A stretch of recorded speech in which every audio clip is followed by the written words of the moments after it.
kita akan membuat neraca lajur. Di sini sudah ada neraca saldo dan akun-akunnya.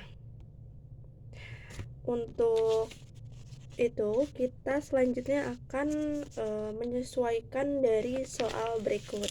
Yang pertama, harga perolehan perlengkapan kantor telah terpakai pada bulan ini sebesar 200.000. Berarti perlengkapan kantor ini berkurang di kredit sebesar 200.000. Nah, berarti beban perlengkapan kantornya di debit sebesar 200.000. Kelebihan. Nah, yang kedua, gaji yang belum dibayar pada bulan ini sebesar 400.000. Berarti beban gajinya di debit. Beban gaji sebesar 400.000. Dan hutang gaji di kredit karena bertambah sebesar 400.000. Selanjutnya yang di soal nomor 3, pendapatan di muka yang harus diakui sebagai pendapatan bulan ini sebesar 700.000. Berarti pendapatan di muka di debit karena berkurang sebesar 700.000.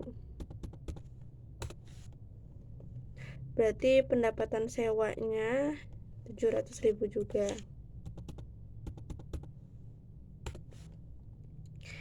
Selanjutnya, yang keempat, peralatan kantor dibeli pada bulan 1 Januari 2025 dan diperkirakan akan mempunyai umur ekonomis 10 tahun dan tidak mempunyai nilai residu. Berarti peralatan kantornya itu kan ada 4.500.000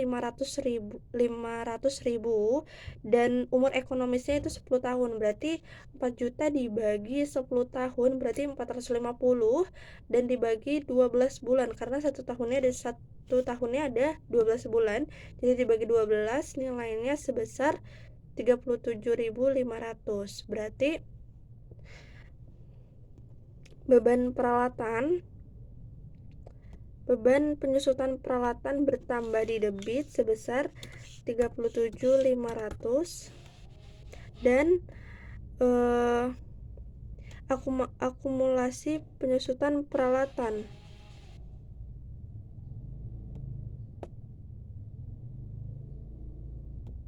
sebesar 37.500. Oke. Selanjutnya kita masukkan yang lainnya yang sudah disesuaikan ini ke dalam neraca saldo setelah disesuaikan. Berarti ini kalau misalnya tidak ada, ditulis di awal saja.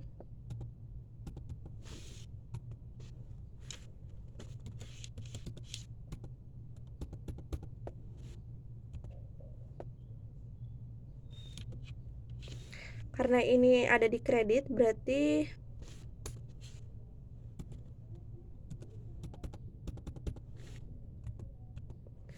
karena perlengkapan kantor ada di kredit, berarti dikurang jadi 150.000. Jadinya 4.500.000.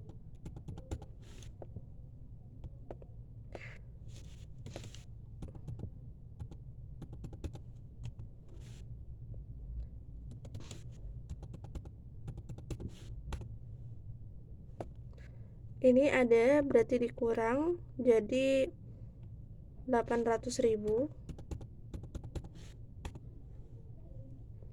Ini ada juga tapi ditambah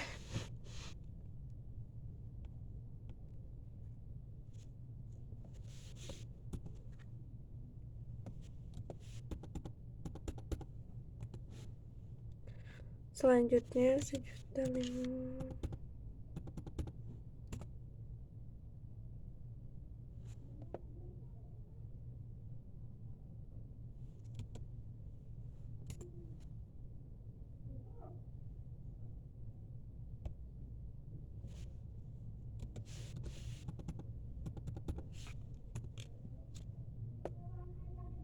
2.500.000.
Setelah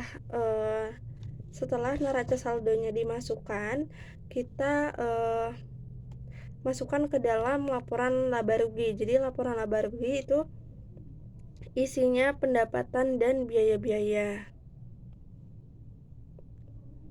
Pertama kita masukin pendapatan sewa.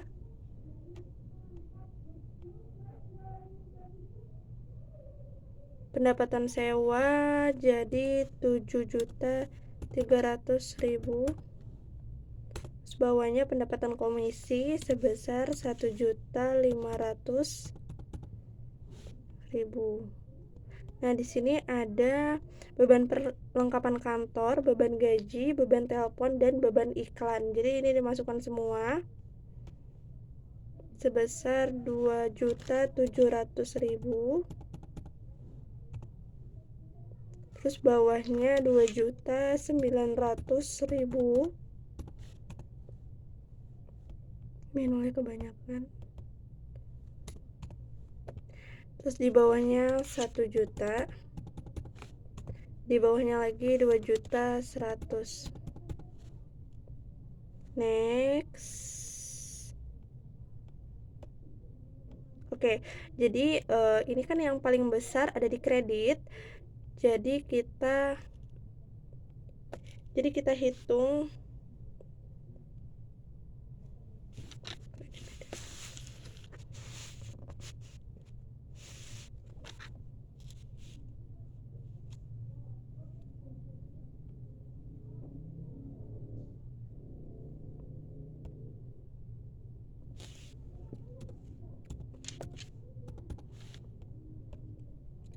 Nah, jadi kita hitung selisih dari 8.800.000 dengan 8.737.500. Jadi selisihnya itu 62.500. Nah, biar jadi 8.800.000. Oke, udah sama kan?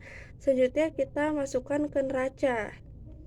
Nah, laporan laba rugi ini nggak perlu dimasukin, nanti kita masukin di akhirnya aja. Jadi kita bakal masukin selisihnya aja.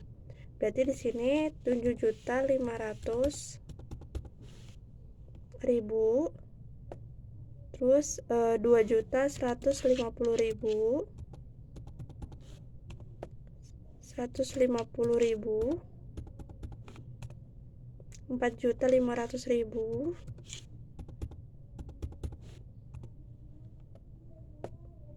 Habis itu ini dimasukin lagi kreditnya juga sebesar 2 juta. Di bawahnya 11.800.000, 7.300.000.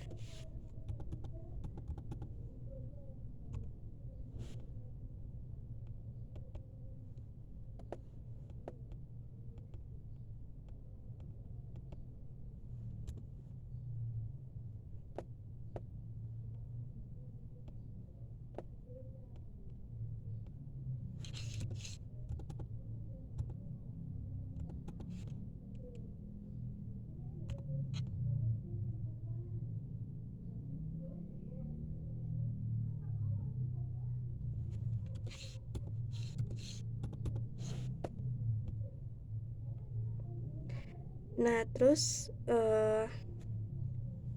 dari sini kita masukin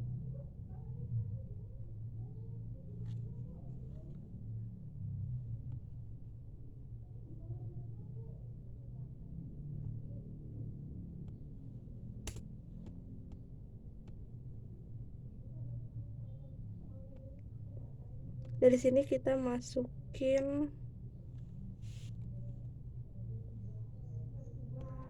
masukin selisih ini.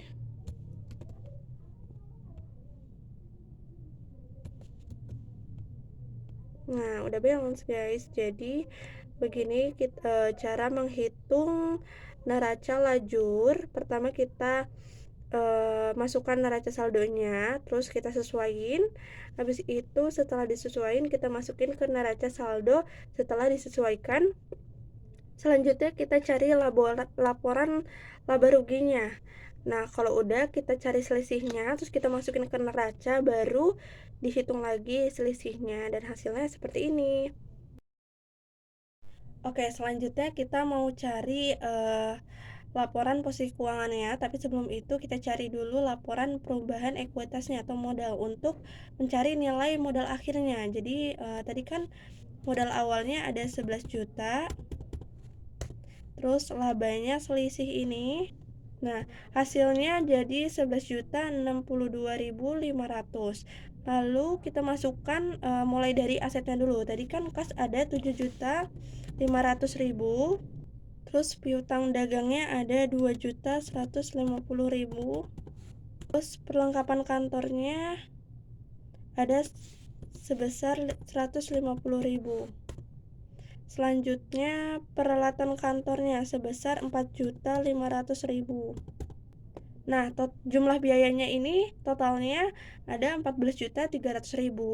Terus di sini kita masukin akumulasi penyesuaian peralatannya juga, tapi diselisih. Jadi kan tadi nilainya sebesar 37.500.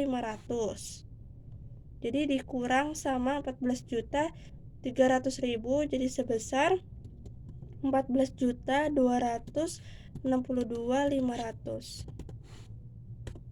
Nah, lalu kita masukin liabilitas dan equitasnya. Tadi hutang weselnya ada sebesar 2 juta. Terus hutang gajinya 400.000. Terus pendapatan di mukanya ada 800.000. Terus modal akhirnya ini sebesar 11.062.500.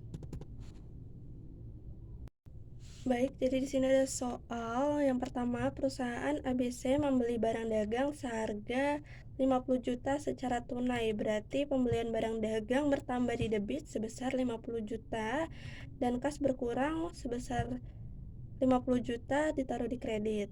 Yang kedua, perusahaan ABC menjual barang dagang sebesar 80 juta secara kredit dengan harga pokok 60 juta. Jadi piutang dagangnya bertambah ditaruh di debit sebesar 80 juta dan penjualan barang bertambah juga tetapi di kredit sebesar 80 juta.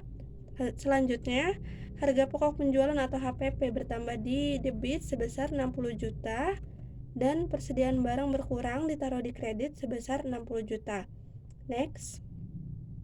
Soal nomor 3, pelanggan mengembalikan barang sebesar 10 juta karena cacat. Berarti return penjualan bertambah di debit sebesar 10 juta dan piutang dagang berkurang di kredit sebesar 10 juta.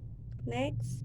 Yang keempat, perusahaan ABC membayar hutang dagang kepada pemasok sebesar 20 juta secara tunai. Berarti hutang dagangnya berkurang sebesar 20 juta dan kasnya berkurang sebesar 20 juta ditaruh di kredit. Dan yang terakhir, diketahui penjualan barang sebesar 150 juta dan harga pokok penjualan atau HPP sebesar 90 juta. Hitunglah laba kotornya. Jadi HPP-nya itu bertambah di sebesar 90 juta dan penjualan barangnya juga bertambah sebesar 150 juta. kita diminta untuk menghitung laba kotornya. Jadi, laba kotor ini merupakan selisih dari eh, penjualan dan HPP atau harga pokok penjualannya. Jadi 150 dikurangi 90 juta sama dengan 60 juta.